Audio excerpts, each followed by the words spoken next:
మీరు ఎత్తుకొనుడు, సాధుశీలుడనియు వినమ్ర హృదయుడనియు మీరు నా నుండి నేర్చుకొనుడు. యేసు ప్రభువు అంటున్నారు, నా కాడిని మీరు ఎత్తుకొనుడు. అసలే మనం బరువుతో ఉంటే మరొకసారి ఇంకొక బరువు ఎట్లా ఎత్తుకుందాం? భారముచే అలసి సొలసి ఉన్న సమస్త దేవులాగా నా ఎద్దుకు రండి అంటున్నారు. మీ భారాన్ని తీసేసి విశ్రాంతిని ఇస్తారంటున్నారు. అసలే మనము శరీర భారముతో ఉన్నాము, వ్యాధులు, బాధలు, మానసిక భారముతో ఉన్నాము, మనేది, అలగటాలు, కోపతాపాలు, సమాజంలో హెచ్చుతగ్గులైనటువంటి బరువు బాధ్యతల భారముతో ఉన్నాము. అలాగే ఆధ్యాత్మికంగా పాపం అనే భారంతో ఉన్నాము.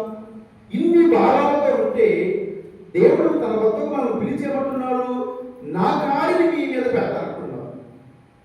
అసలే బరువులతో ఉంటే మరొకసారి ఆయన కాడి మన మీద ఇస్తాడు. అంటే బరువుకి ఒక బరువు వేస్తానంటలేదు, ఆయన హృదయాన్ని మనకు ఇస్తాను అంటున్నారు. Praise the lord, praise the Lord, hallelujah. ఆ హృదయం ఎలాంటిదంటే సాధుశీలతతో కూడినటువంటి వినమ్ర హృదయము, సాధుశీలతతో కూడినటువంటి వినమ్ర హృదయము. ఎహెజ్కేలు గ్రంథంలో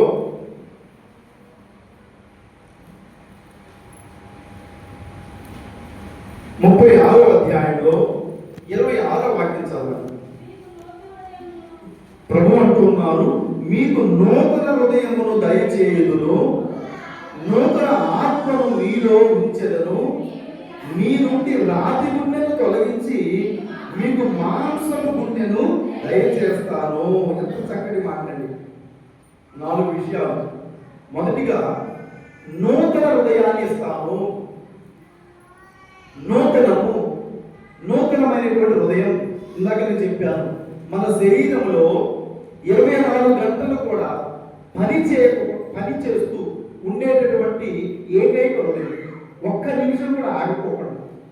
మిగతా అవయవాలన్నీ కూడా రాత్రి అయితే రెస్ట్ తీసుకుంటాయి, కానీ రెస్ట్ తీసుకోకుండా పనిచేయాల్సినటువంటి ఏకైక హృదయము గుండె. అందుకోసమే దేవుడు ఏమంటున్నాడు, మీకు హృదయాన్ని ఇస్తా. ఏ హృదయాన్ని ఇస్తా? నూతన హృదయాన్ని ఇస్తా. తర్వాత నూతన ఆత్మని ఇస్తా. 24 గంటలు పనిచేయాల్సింది హృదయం. మరి ఆత్మ ఎందుకు ఇస్తున్నారు అంటే మరణము లేనటువంటిది ఆత్మ.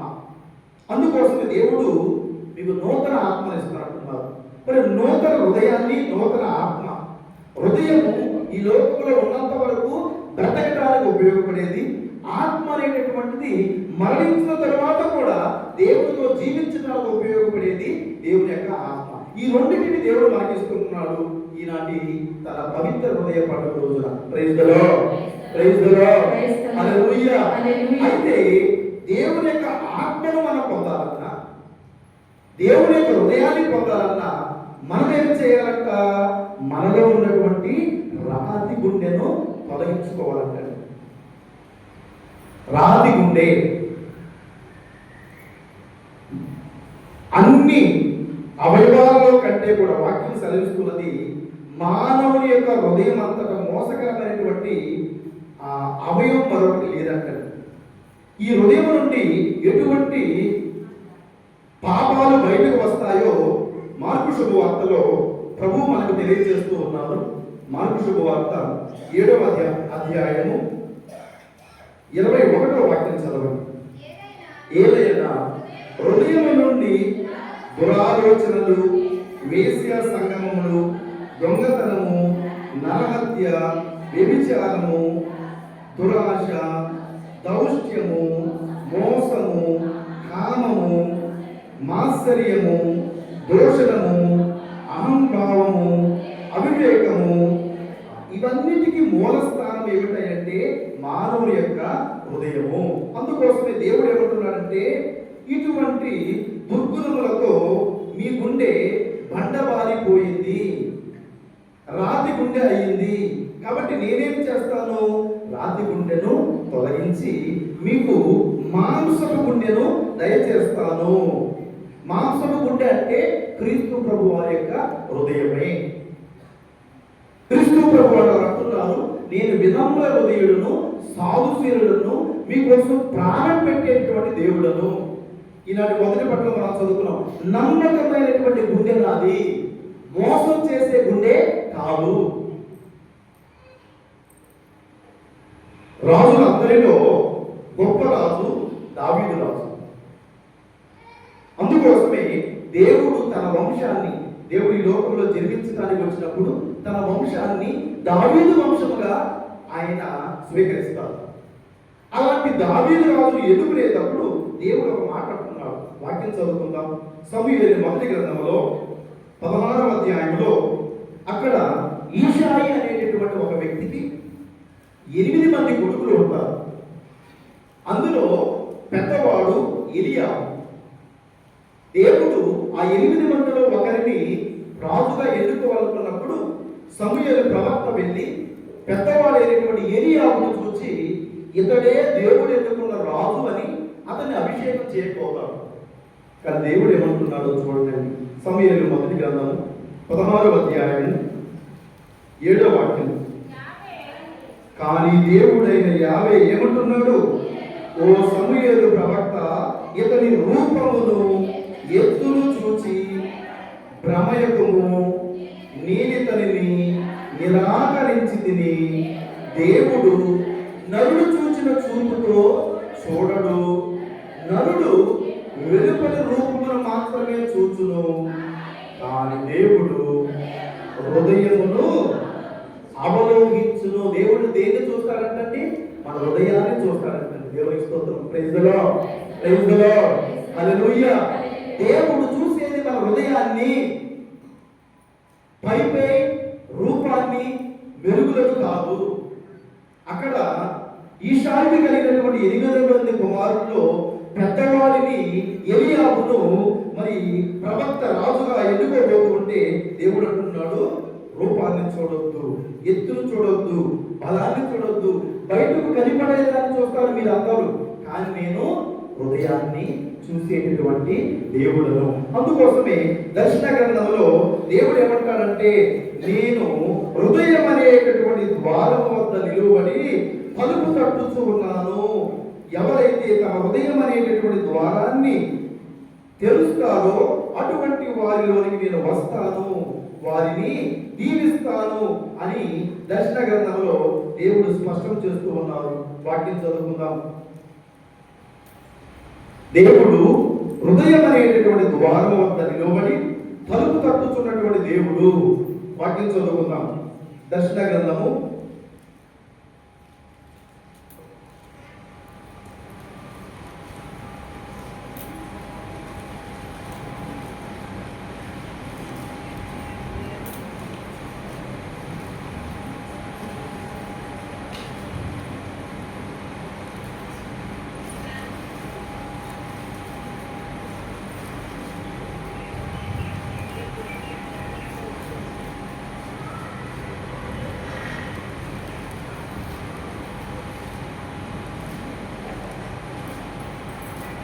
3వ అధ్యాయము 20వ వాక్యం చదువుతున్నాము.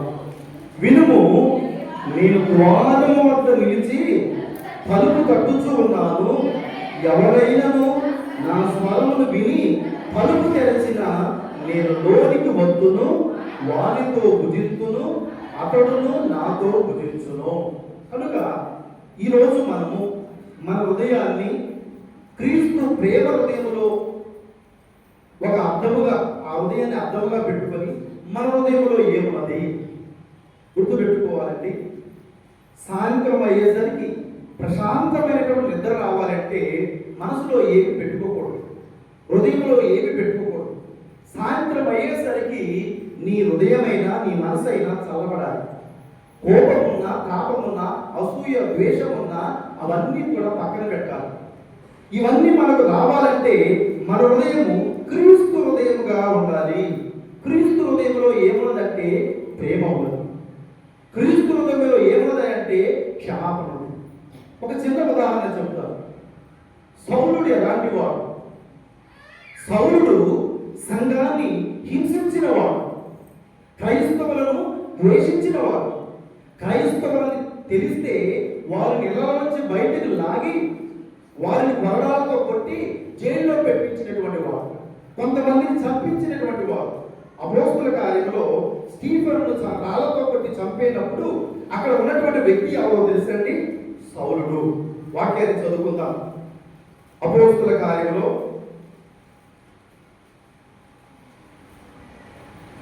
7వ అధ్యాయంలో 60వ వాక్యం చదవండి. 59 నుంచి చదువుకుందాం. వారు ఇంకనూ రాళ్లతో కొట్టుచూ ఉండగా స్టీఫెను గారు, ఓ యేసు ప్రభువా, నా ఆత్మను వైకొనుము అని ప్రార్థించెను. ఆపై మోకరిల్లి బిగ్గరగా, ప్రభువా, ఈ పాపమును వీరిపై మోపకము అని పలికి మరణించెను. స్టీఫెను గారు రాళ్లతో కొట్టబడి వేద సాక్షిగా మారించారు. ఆ మరణాన్ని దగ్గరుండి ఆమోదించిన వ్యక్తి ఎవరో చదవండి. అక్కడే ఉంది. సౌలు ఆ హత్యను ఆమోదించెను. హింసకుడు, దూషకుడు, హానికరుడు, హత్యను ఆమోదించేవాడైనటువంటి సౌలును దేవుడు ఎన్నుకొని పౌలుగా మార్చినటువంటి హృదయము క్రీస్తు ప్రభు వారి హృదయం. Praise the lord, praise the Lord, హల్లెలూయా.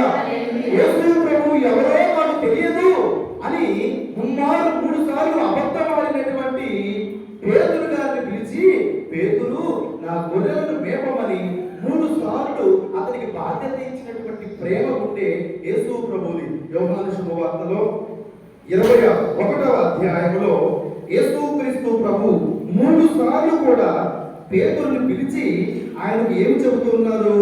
ఇదిగో నా గొర్రెలను మేపుము. యోహాను శుభవార్త 21వ అధ్యాయంలో 15వ వాక్యం. వారు భుజించిన పిమ్మట యేసు సీమోను పేతురుతో, యోహాను పుత్రుడైన సీమోను, నీవు వీరందరికంటే ఎక్కువగా ప్రేమించుచున్నావా అని అడిగెను. అందుకు పేతురు, అవును ప్రభువు, నేను నిన్ను ప్రేమించుచున్నానని నీవు ఎరుగుదువు అని సమాధానం ఇస్తే, ప్రభు ఏమంటున్నారు అప్పుడు? యేసు, నా గొర్రెలను. అని అప్పుడు అబద్ధమాడేవాడే. యేసు ప్రభు అంటే ఎవరో నాకు తెలియదని పారిపోయిన వాడే. నా గొర్రెలను మేపమంటూ ఉన్నాడు దేవుడు.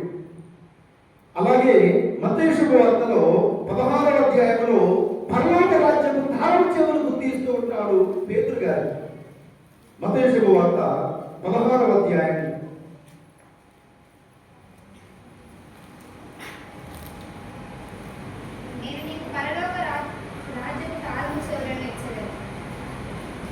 మత్తయి శుభవార్తలో అందరూ తీసుకుందాం. 16వ అధ్యాయంలో 18వ వాక్యం చదవండి. నీవు పేతురవు, ఈ రాతి మీద నా సంఘమును నిర్మించెదను, నరక శక్తులు దీనిని జయింపజాలవు. పేతురు, నేను నీకు పరలోక రాజ్యము తాళపు చెవులను ఇచ్చెదను అని అబద్ధమాడేవాడు కదా. యేసు ప్రభువు చేత సైతానుని తిట్టించుకున్నవాడు కదా, పారిపోయినవాడు కదా. ఎందుకు ప్రభు అతనికి పరలోక రాజ్యము తాళపు చెవులను ఇస్తూ ఉన్నాడు అంటే, ప్రభు నమ్మకమైన వాడు. నువ్వు మోసం చేస్తావేమో, నేను మోసం చేస్తామేమో, మనందరం దేవుని మోసం చేస్తామేమో, కానీ దేవుడు మాత్రం మనల్ని మోసం చేసేవాడు కాదు. ఎందుకంటే నమ్మకమైనటువంటి గుండె యేసయ్య గుండె. Praise the lord, praise the lord. Pethuru గారు మోసం చేశారు, కానీ అతనికి పరలోక రాజ్యము తాళపు చెవులు గుర్తించినటువంటి గుండె యేసయ్య. సౌలు గారు క్రైస్తవులను హింసించారు. యేసు ప్రభు అంటారు, సౌలా సౌలా, నన్నేలా హింసిస్తున్నావు? హింసించేటటువంటి సౌలును పౌలుగా మార్చి సువార్త వేదానికి అన్యులకు ఆయన ఒక వెలుగుగా మారుస్తున్నటువంటి వారు యేసు ప్రభు వారు. మరి యేసు ప్రభు వారి గుండె అంత ప్రేమతో నిండి ఉంటే, ఈనాటి 2వ పట్టణం కూడా తీయండి.